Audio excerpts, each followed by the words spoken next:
Ready to ditch the printing, signing, and scanning routine and embrace the world of effortless digital signatures? First, let's log into your Docusign account. From here you will see your dashboard now.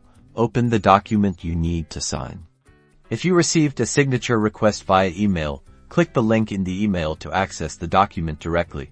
If it's your first time using Docusign, you'll be prompted to adopt a signature, choose a pre-formatted style, or draw your own. You can also customize your initials at this stage. Click Adopt and Sign once you're happy with your choices. Now, simply click on the designated signature field within the document.